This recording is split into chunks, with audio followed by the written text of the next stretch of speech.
ये याद रखें कि दुनिया में सबसे ज्यादा जो चीज बिकती है वो सर्विसेज है। मसलन पानी की बोतल जो है ना, इस दुकान के ऊपर भी यही है, साथ वाली दुकान के पास भी यही है। ठीक, इसकी बोतल्स बिक रही हैं, इसकी नहीं बिक रही। क्यों नहीं बिक रही? सर्विसेज। क्योंकि इस आदमी की सर्विसेज अच्छी हैं, लिहाजा ग्राहक उसके पास जा रहे हैं। दो दुकानें इकट्ठी होती हैं, एक दुकान के अंदर कोई शख्स नहीं जा रहा, दूसरे के सामने लाइनें लगी हुई हैं। कोई खास चीज ऐसी नहीं है जो वो बेच रहा हो, आम मार्केट के अंदर अवेलेबल होते हैं। कोई खास चीज नहीं है वो जो बना रहा है, हर चीज मार्केट के अंदर अवेलेबल है, कोई कमाल नहीं है। लेकिन एक साइड पे सर्विसेज अच्छी हैं, सर्विसेज अच्छी हैं, लोग उसके धड़ाधड़ उसके पास जा रहे हैं। और जिस जगह पे सर्विसेज अच्छी नहीं है वहां पे लोग नहीं जा रहे। जो फर्क है वो सिर्फ सर्विसेज का है। एक ब्रांड की गाड़ी ले लेते हैं आप, दूसरे ब्रांड की गाड़ी नहीं बिकती, सर्विसेज की वजह से नहीं बिकते। और वो सर्विसेज क्या चीज होती है, मैं कुछ फार्मूले आपको बताऊंगा, और ये दुनिया के अंदर कुछ सक्सेस स्टोरीज हैं, उन सब ने एक एक पॉइंट उठाया हुआ है। वो पॉइंट आपके सामने रख देता हूं कि किस तरह दुनिया जो है वो अपने मामला को चला रही है। सर, ये एक मोबाइल कंपनी थी, इसका नाम माइक्रोमैक्स है, और ये इंडिया के अंदर थी। इसने मार्केट को हैरान कर दिया था। ये जो दुनिया के अंदर, पाकिस्तान के अंदर, अफगानिस्तान के अंदर, ईरान के अंदर, यूरोप के अंदर, अमेरिका के अंदर जो मोबाइल फोन की कंपनीज के ब्रांड्स बने, वो इनिशिएट जो हुआ था वो इंडिया से हुआ था। इंडिया में एक बंदे ने कंपनी बनाई और उसने कमाल कर दिया। ये इस कंपनी का नाम माइक्रोमैक्स। 2008 में ये बनी, 2008 में बनी। इसने मोबाइल फोन्स का काम स्टार्ट किया, और मोबाइल आगे चल के बताऊंगा, बहुत सस्ता मोबाइल था, क्वालिटी बड़ी हाई थी। सस्ता था, क्वालिटी बहुत अच्छी थी। दो ही चीजें थी उसके पास, कि सस्ता है, क्वालिटी बहुत हाई। जैसे आप पाकिस्तान के अंदर आए, एक बंदा आईफोन टाइप वो आईफोन 16 दे दे, वही फीचर्स के साथ हैं, प्राइस रखे 22,000, और जो क्वालिटी हो आईफोन को मैच करती हो तो आप ले लें। सारा पाकिस्तान वही इस्तेमाल करे, बजाय इसके कि वो 5 लाख का मोबाइल लें। वो अच्छा है 22,000 का मोबाइल लें, और फीचर्स और क्वालिटी वगैरह सारी वो है। तो किसको जरूरत है कि 5 लाख का लेगा? वो क्या करेगा? 22,000 का लेगा। ठीक है ना? तो इसने कमाल ये किया कि सस्ता मोबाइल और क्वालिटी हाई, और उसके बाद इसने मार्केट बड़ी तबाह करके रख दी वहां पे। और उस वक्त 2014 में सिर्फ 6 साल में पूरे इंडिया के अंदर 22% शेयर था इसका। 22%, यानी अगर 100 मोबाइल बिक रहे हैं तो 22 मोबाइल इसके बिकते थे। बहुत बड़ा शेयर है ये। और इसका जो कंपटीटर था उसमें सैमसंग था, जिसके सिर्फ 26% थे। यानी एक इंटरनेशनल ब्रांड जो है, जो वर्ल्ड लेवल का है, उसकी जो सेल है 26% है, और एक लोकल मोबाइल जो है उसकी 22%। और आप खुद अंदाजा लगाएं कि इंटरनेशनल ब्रांड जो, उसकी ब्रांड वैल्यू कितनी होती है, उसके अखराजात कितने होते हैं, और वो क्वालिटी कॉन्शियस कितना होता है, उसका इंफ्रास्ट्रक्चर वगैरह देख लें। और उसके मुकाबले में एक लोकल आदमी जो मोबाइल वहीं पे बना के बेची जा रहा है वो 22% है। तो सिर्फ 4% का फर्क था। तो इसने मार्केट को एकदम हैरान कर दिया, परेशान कर दिया बल्कि। और ये कहते हैं बिलियंस कमा ले, दिनों में इस आदमी ने बिलियंस कमाए।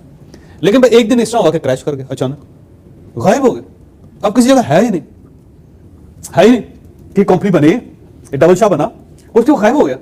तो गायब हो गया तो इंडिया बड़ी रिसर्च हुई इस पे, अच्छा वाला तो काम चल रहा था, और उसने रीशेप कर दी पूरी मार्केट को, मल्टीनेशनल कंपनीज को हिला के रख दिया। सैमसंग, आईफोन तो उस वक्त इतना था ही नहीं, तो उससे सबको परेशान करके रखते, चला किधर गया?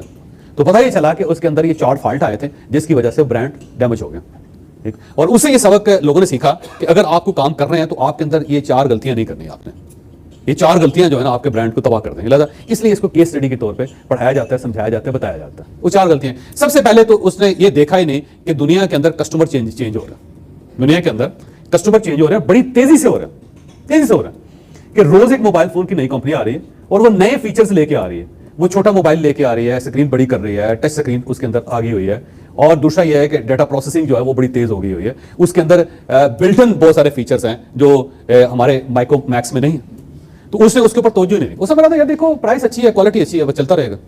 जबकि जो यूजर है वो चेंज होता जा रहा था, तो यूजर तो बदल रहा था, रोज ही चेंज हो रहा था। उसके पास इतने ज्यादा वैरायटी आ गई कि अब उसके पास चूज करना ऑप्शन बन गया उसका कि यार ये देखो ये ले लेता हूं मोबाइल, ठीक है माइक्रोमैक्स से 10,000 रुपए महंगा है, लेकिन इसके अंदर फीचर्स कितने हैं, उसके फीचर्स कम। तो इसने वहां स्टिक कर दिया, इसने कहा जी छोड़ो, हमारा बिक रहा है ना, तो हमें तब्दील करने की क्या जरूरत है। अच्छा, पहला इसका फॉल्ट ये था। दूसरा, अली बाबा के साथ इसका पहले एक एसोसिएशन थे, और फिर ये कन्फ्लिक्ट हो गया। इसका कन्फ्लिक्ट ये हो गया कि उसको कहता था कि देखिए जी हमारे तो मोबाइल बहुत ज्यादा बिक रहे हैं, ठीक है, हम तो आपको ज्यादा फैसिलिटीज दे रहे हैं, ज्यादा प्रॉफिट मुझे ज्यादा मिलना चाहिए। अली बाबा ने कहा कि यार मैं भी काम कर रहा हूँ, कुछ तो मुझे भी मिलना चाहिए। उसने कहा तुम्हारे लिए इतना काफी नहीं है कि हम तुम्हारे लिए दुआएं कर रहे हैं और तुम्हें थपकी दे रहे हैं और तुम्हारी एडवर्टाइजिंग चला रहे हैं, तो एक बड़ा ब्रांड तुम्हारे से जुड़ा हो, तुम्हें पैसों की क्या जरूरत है, छट पड़ा फट 10 रुपए, जो अमूमन तरीका होता है सबका है कि यार तुम्हें इतनी बड़ी कंपनी में काम करने का मौका मिल रहा है, तुम्हें पैसों की क्या जरूरत है, मुफ्त रोटी मिल रही है, इधर एसी गर्मियों के अंदर चल रहा होता है, पानी जितना मर्जी पियो, तो छट पड़ा, पैसे क्या लेने। तो अली बाबा के साथ उसका कन्फ्लिक्ट हो गया। अली बाबा लगा हो गया, उसने कहा ठीक है लाना भेजता हूं मैं, चला गया। और उसने कहा ठीक है हमें क्या फर्क पड़ता, हमारा मोबाइल बिक रहा है, और उस वजह से भी उनको इफेक्ट हुआ। और जो तीसरा है उसका मैनेजमेंट इश्यूज बहुत ज्यादा थे। अब जितने उसके मैनेजर्स थे, जितनी टीम्स थी, उसको उसने डेवलप ही नहीं किया था, उनकी स्किल एनहेंसमेंट नहीं की। या उनके पर्क्स एंड प्रिविलेजेस में इजाफा नहीं किया, उनकी कैपेसिटी बिल्डिंग नहीं की, और नया टैलेंट नहीं आया। पुराने लोग थे वो चले जा रहे हैं, वो स्लीपर के सीट रहे हैं दफ्तर के अंदर, दफ्तर उन्होंने अच्छे नहीं किए, मॉडर्न नहीं किए, तो मैनेजमेंट इश्यूज जो थे वो डेवलप होते चले गए। और वो सेठ था, वो कहता था कोई मसला नहीं है, चल रहा है ना, क्या फर्क पड़ता है, पैसे आ रहे हैं ना, तो हमें मजीद इन्वेस्टमेंट करने की क्या जरूरत है। मैनेजमेंट इश्यूज आ गए। फिर वो समझता था लैक ऑफ कंपटीशन, समझता हमारा कंपटीशन ही कोई नहीं किसी के साथ, या तो हमें किसी के साथ मुकाबला करने की जरूरत नहीं है। साथ एक दुकान खुल गई ना अच्छी, छोड़ो परा बिकेगा हमारा ही। अच्छा, ये गलती हो गई। तो ये चार चीजें जो थी फिक्स हो गई थी उसकी, कि वो समझता था कस्टमर के अंदर जो तब्दीलियां आ रही हैं हमें कोई इफेक्ट नहीं करेगी। अली बाबा चला गया, चले जाओ, लानत भेजो, कोई फर्क नहीं पड़ता, उसका नुकसान है। मैनेजमेंट है, उसको तब्दील करने की कोई जरूरत नहीं। कंपटीशन हमारा है ही कोई नहीं, इससे सस्ता मोबाइल कोई नहीं है, इससे अच्छी क्वालिटी कोई नहीं। ठीक, अच्छा, ये चार चीजें जो मिलकर उसने रिजिड कर दिया था उसका, रिजिड, सख्त। ये जो सख्ती है ना, उसने उसके बिजनेस को तबाह कर दिया। लिहाजा सर्विसेज के अंदर, कस्टमर सर्विसेज के अंदर ये याद रखें कि आप कोई चीज भी बेच रहे हैं, आपको रिजिड नहीं होना। ये जो रिजिडिटी है ना, कि आप फिक्स हो गए हैं और आपने फैसला कर लिया कि हमने कोई चीज बदलनी नहीं है, ये आपको नुकसान देगा। जैसे इस केस स्टडी का सिर्फ एक नतीजा निकलता है कि अगर आप बिजनेस कर रहे हैं, फ्लेक्सिबल रहा, बी फ्लेक्सिबल, और जो दुनिया के अंदर तब्दीलियां आ रही हैं उसको समझें और उसको सीखें। सीखने के बाद उसके साथ कदम मिलाएं। ये नहीं है कि आपको उतारा है या अल्लाह ताला ने को देवता बना के आपको भेजा हुआ है, या नाउज़ बिल्लाह आप नबी हैं और आपके ऊपर एक मजहब आ गया है, बस उसके अंदर कोई तब्दीली नहीं हो सकती। ये नहीं, ये बिजनेस है जो रोज बदलता है, इसके अंदर रोज तब्दीली आती है, रोज नई चीज आती है। और अगर आप रिजिड हो जाएंगे तो क्या होगा, आपका खत्म हो जाएगा। रिजिडिटी और बिजनेस दोनों इकट्ठे नहीं चल सकते, ये कभी इकट्ठे नहीं होंगे, अल्टीमेटली ये अलग अलग हो जाए। तो बेहतर यह है कि रिजिड नहीं होना, फ्लेक्सिबल रहना और नई चीजों को कभी ऑफ नहीं करना। आपने देखा है कि दुनिया के अंदर चीजें बदल रही हैं, तो हमने कहा कि हम तो नहीं बदलेंगे, हम नहीं बदलेंगे तो हम खत्म हो जाएंगे।